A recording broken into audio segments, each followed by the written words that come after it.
नमस्कार। हम लोग पढ़ रहे हैं चौथा अध्याय कृषि एग्रीकल्चर और इसका आज हम लोग पढ़ेंगे पार्ट 4 यानी चौथा भाग। इसके पहले हम 3 भाग पढ़ चुके हैं।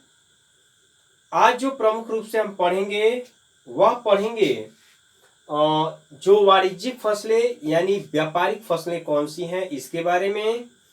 इसके पहले वाले वीडियो में हमने देखा था प्रमुख खाद्यान्न फसलों को।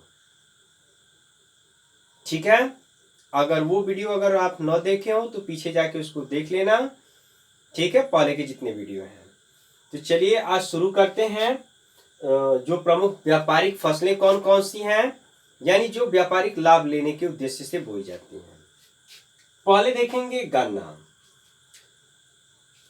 गन्ना एक व्यापारिक फसल है।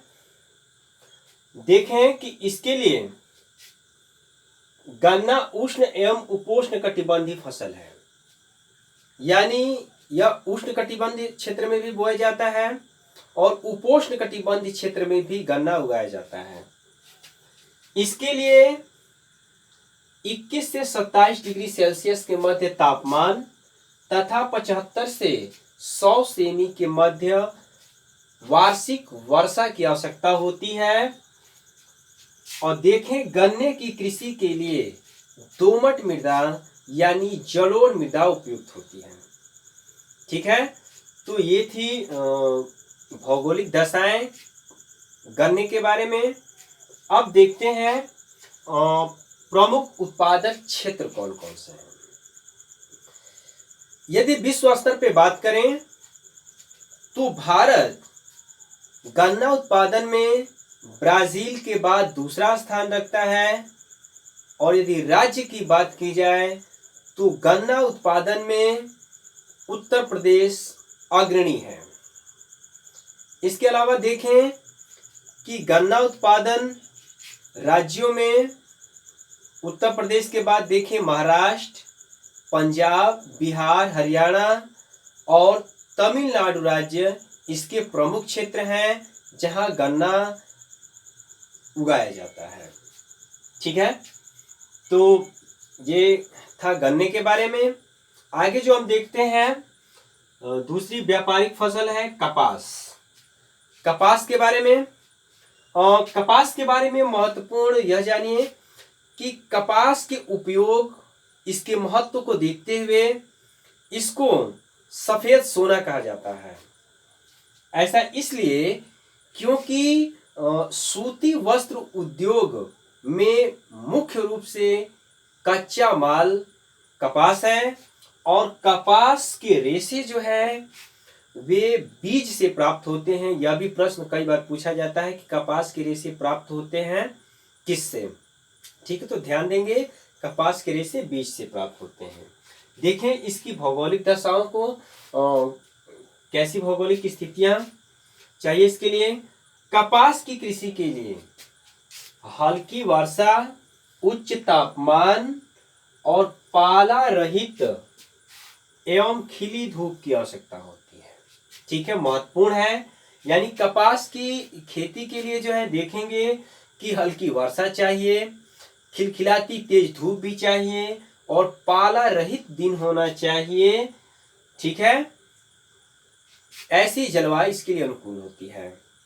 और मृदा की बात करें तो काली मृदा जिसमें नमी धारण करने की क्षमता अधिक होती है, काली मृदा के लिए उपयुक्त होती है। प्रश्न यहाँ से भी पूछे जाते हैं, 1 नंबर में भी प्रश्न पूछ लिए जाते हैं और ऐसे पूछा जाता है कि कपास की खेती के लिए भौगोलिक दशाएं उसके क्षेत्र का वर्णन करें। तो यदि हम विस्तृत अध्ययन करते हैं तो बहुविकल्पी या लघु उत्तरी, अति लघु उत्तरी हमारे अपने आप जो है कि तैयार हो जाते हैं। ठीक है, आगे देखें प्रमुख उत्पादक क्षेत्र कौन कौन से हैं। कपास की बात करें प्रमुख उत्पादक क्षेत्रों में तो विश्व में कपास के उत्पादन में चीन का पहला स्थान है और भारत का देखेंगे चीन, संयुक्त राज्य अमेरिका के बाद तीसरा स्थान आता है कपास उत्पादन में। हाँ, यदि राज्य की बात हम देखें कि कपास का उत्पादन सबसे ज्यादा किस राज्य में होता है, तो देखें कि काली मृदा का जो क्षेत्र है, भारत में जो दक्कन का काली मृदा का प्रदेश है, वो एक क्षेत्र है कपास की कृषि का, जिसमें गुजरात राज्य जो है कपास की कृषि के लिए अग्रणी है। इसके बाद महाराष्ट्र और तेलंगाना प्रमुख है, जहां पर कपास की खेती की जाती है। ठीक है, तो ये था कपास के बारे में। चलिए आगे देखते हैं जूट। जूट को देखें कि जूट के उपयोग को देखते हुए इसके सुनहरा रेशा भी कहा जाता है। जूट को पटसन बोला जाता है। ठीक है, पटसन या जूट कहा जाता है।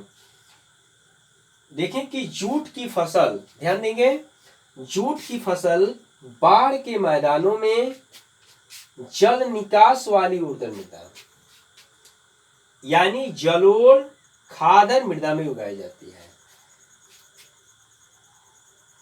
जो जूट की खेती है, इसके लिए अनुकूल मृदा वह है जिसका प्रत्येक साल बाढ़ के द्वारा लाए गए निक्षेपों से निर्मित मृदा का निर्माण होता है, उसमें की जाती है। प्रत्येक वर्ष बाढ़ के द्वारा बिछाई गई जो एक नवीन जलोढ़ मृदा है, वो उपयुक्त मानी जाती है जूट की कृषि के लिए। और इसके क्षेत्रों में यदि हम देखते हैं, और क्षेत्र से पहले देखें कि इसके लिए उच्च तापमान यानी अधिक ताप की आवश्यकता होती है, व भारी वर्षा की आवश्यकता होती है। यह एक ऐसी फसल है। इसके उत्पादक क्षेत्रों में देखें तो भारत विश्व में जूट के उत्पादन में पहला स्थान रखता है। और राज्य की बात करें तो भारत में पश्चिम बंगाल जूट का अग्रणी उत्पादक राज्य है।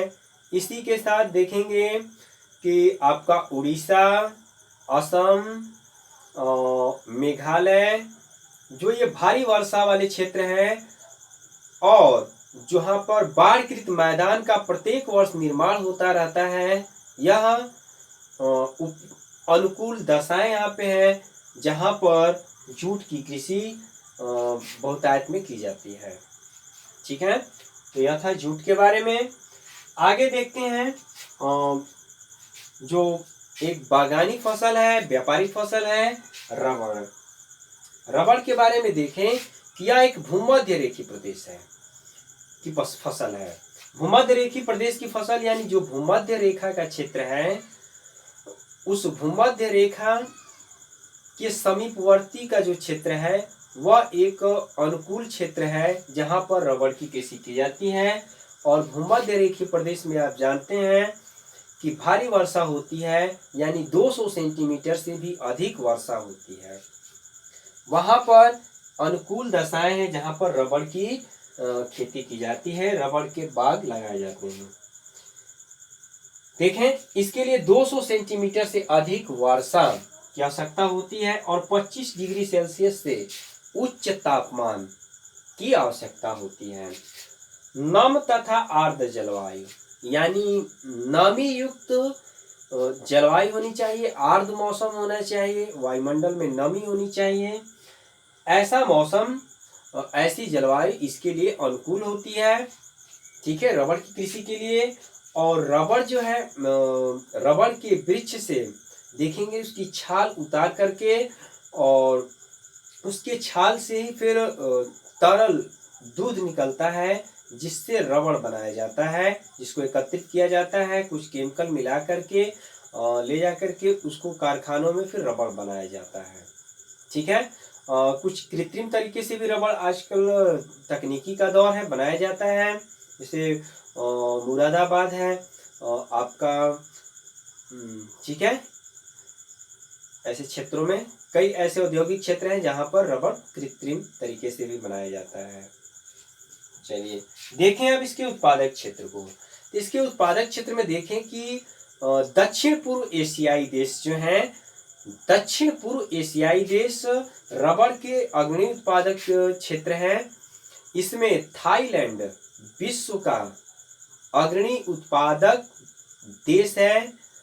और भारत की बात करें तो भारत विश्व में रबड़ उत्पादन में 5वां स्थान रखता है।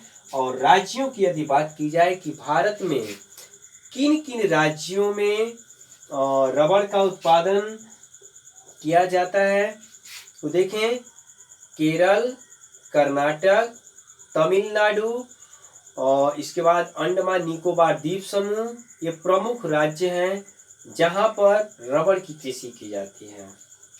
ठीक है। और यहाँ पे जूट के बारे में हम थोड़ा सा बता दें, छूट गया है कि जूट उत्पादन राज्यों में भी हम बताए आपको कौन कौन से राज्य हैं। ठीक है, तो आज के लिए फिलहाल इतना ही। ठीक है, इसके बाद अगले वीडियो में हम फिर देखेंगे कुछ अन्य फसलों के बारे में जो पेय फसलें हैं। ठीक है, और भारतीय कृषि से जुड़े कुछ मुद्दे, कुछ समस्याएं, भू सुधार, और इन टॉपिकों पर भी हम आने वाले वीडियो में चर्चा करेंगे। भारतीय कृषि के पिछड़ेपन के क्या कारण हैं, क्या समस्याएं हैं और सुधार के क्या उपाय हैं। ठीक है, तो ये वीडियो कैसा लगा ये आप जरूर बताएं और वीडियो को सब्सक्राइब, लाइक करते रहें, शेयर करते रहें। ठीक है, तो आज के लिए इतना ही। Okay, thanks.